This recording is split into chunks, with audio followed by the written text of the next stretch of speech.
Ubisoft has reportedly canceled a sequel to Star Wars Outlaws, and not only that, it happened before the game even got a proper shot at entering full production. That's right, Outlaws 2 was scrapped before it could really even get started. And if you're someone who played the first game, or you're just someone who wants to see the Star Wars gaming world expand beyond the same old Jedi and Sith formula, this is going to sting a bit. So in this video, we're going to talk about exactly what happened, why Ubisoft made this call, what this means for the future of Star Wars Outlaws, and what it says about where Star Wars games, and honestly, the gaming industry at large, are headed right now. So let's get into it. Okay, so before we get into the cancellation and all the drama surrounding it, let's rewind and talk a little bit about Star Wars Outlaws itself, because this was a big deal when it was first announced. I mean, me personally, I was excited for it. An open world Star Wars game. I was like, oh, cool. The trailers looked awesome. Everything was great. And then we were disappointed. But all right, so Ubisoft pitched it as the first ever open world Star Wars game. You'd play as Kay Vess, a new character, kind of a Han Solo meets Furiosa kind of vibe, operating in the criminal underworld between the events of Empire Strikes Back and Return of the Jedi. And already, that setting alone had some fans buzzing. It wasn't the usual Jedi-focused narrative, and it felt, honestly, quite fresh. And the trailers looked promising. The art direction was sharp, and there was this promise of branching dialogue choices, a morality system, different criminal factions to align with or betray. It honestly sounded like Ubisoft was trying to do something a little different here. Of course, not totally revolutionary, but definitely ambitious for a Star Wars game. Now, when the game actually launched, the reception was okay. It wasn't amazing, but not terrible. You had solid 7s and 8s out of 10 on most outlets. OpenCritic gave it a respectable top critic average, and there were a few people who actually really loved it, and I think they had every reason to for some of the bits and pieces that were really good. But there was a lot that was not. And despite all of the somewhat decent reception, it didn't really catch fire with players. Sales were very underwhelming, engagement dropped off quickly, and the conversation around the game went pretty quiet, pretty fast. And you didn't see it trending weeks after launch. I mean, look at Clair Obscur. That game just blew up, and it's still being talked about now, and Star Wars Outlaws is not. And so it certainly didn't become a major part of the Star Wars gaming legacy because, I mean, let's be real, no one is really talking about this game anymore. But okay, so what went wrong?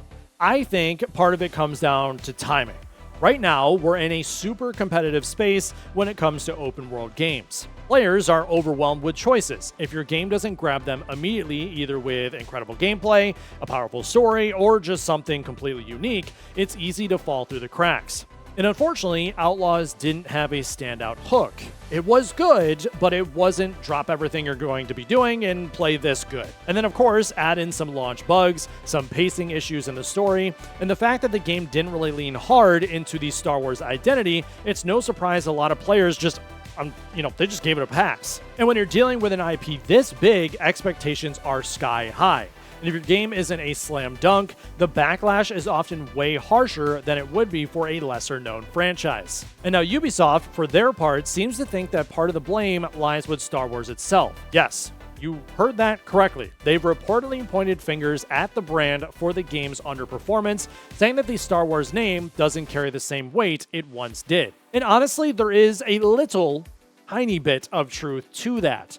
The Star Wars fan base is more divided than ever. Some people are still bitter about the sequel trilogy, others are frustrated by the inconsistency of Disney's TV output, that's me waving my hand, and then there are folks who are just simply burned out from Star Wars. And we've had a lot of Star Wars content over the past decade, and not all of it has been top tier.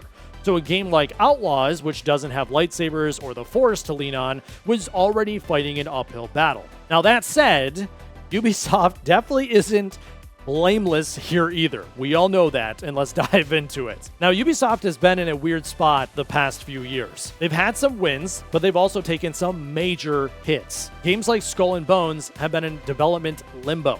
They've canceled multiple unannounced projects behind the scenes, and internally, there's been a ton of restructuring. So when Outlaws failed to hit sales targets, it wasn't just about that one game. It was part of a larger trend of financial instability and cautious decision-making. And that is what brings us to the news itself.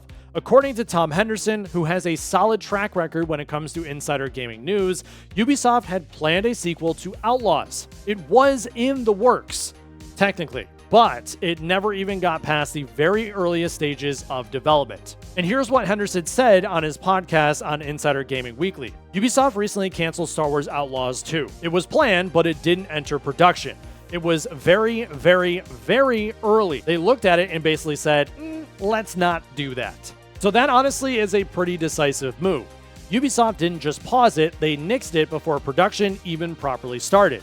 So this tells you two things. Number one, they weren't confident in the future of the Outlaws franchise, and then number two, they weren't willing to take another expensive risk on a game that might flop again. And really, you can't blame them. Sequels to big AAA games are extremely expensive. Expectations get way higher, production costs balloon, and the risks go up exponentially. And if the first game didn't blow up, the sequel probably wouldn't either, at least not without a complete rethinking of the formula. But here's the thing, for the fans who did enjoy Outlaws, this is heartbreaking.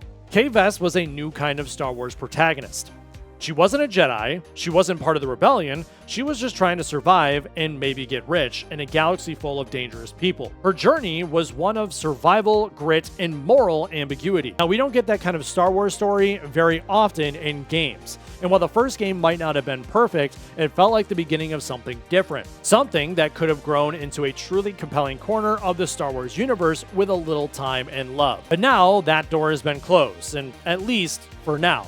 And honestly, that's one of the hardest parts of being a fan in today's gaming landscape. We're seeing more and more games launch with franchise potential, but if the numbers don't add up, they are gone and disappeared into the ether. No closure, no expanded universe, just a one-and-done experience that leaves you wondering what could have been. So where does that leave Star Wars Outlaws itself, the current game that is out? Well, it is not dead. Ubisoft is still supporting it, pushing out updates, fixing bugs, and even adding new content post-launch. And there's one big thing on the horizon. The game is getting a new release on the upcoming Nintendo Switch 2. That is happening on September 4th of this year, and it could breathe some new life into the game. The Switch user base is massive and hungry for more Star Wars content, especially since Nintendo systems historically don't get a ton of it. And if the port is done well, and that's a big if, there is a chance Outlaws finds a second wind with a new generation of players. Maybe that momentum leads Ubisoft to reconsider a sequel someday down the line. Stranger things, of course, have happened. But I'll be honest, I personally am not going to be holding my breath. Right now, the Outlaws franchise is on ice,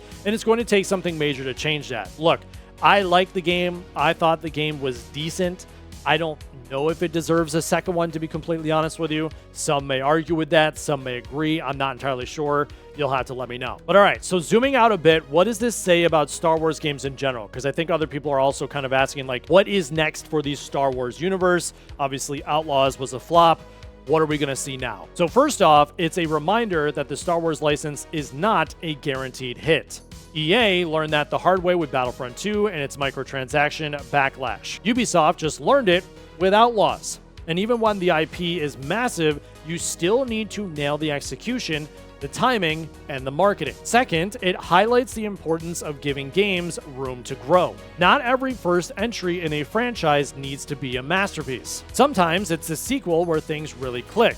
You got Assassin's Creed 2, you have Mass Effect 2, you have Uncharted 2. We've seen it happen over and over again throughout the years. But the industry's gotten less patient. Studios are more risk-averse, and that means we're losing out on potential greatness before it even has a chance to take shape. And so here's where I am at with all of this. I am disappointed, but I'm not shocked. Ubisoft's decision makes sense from a business standpoint, but it's still a loss for fans. And it's another reminder of how fragile new gaming IPs can be, even under the Star Wars banner. And if you liked Outlaws, cherish it, because it might end up being a cult classic, one of those games that people look back on years later and say, you know what, that was actually underrated. And who knows, maybe fan support over time could change Ubisoft's mind. And if you haven't played it yet, give it a shot, especially if it goes on sale or you're planning to pick it up on the Switch 2. It's definitely not perfect in any means, but it is different, and that alone makes it worth experiencing in my book. But now I want to hear from you in the comments down below. Did you play Star Wars Outlaws? What did you think of Kay Vess and the story? Were you hoping for a sequel, or do you think Ubisoft made the right call by cutting their losses early? So if you guys did enjoy this video, make sure to leave up. Also hit that subscribe button if you are new, as I will continue to be bringing gaming news videos just like this one. Until next time.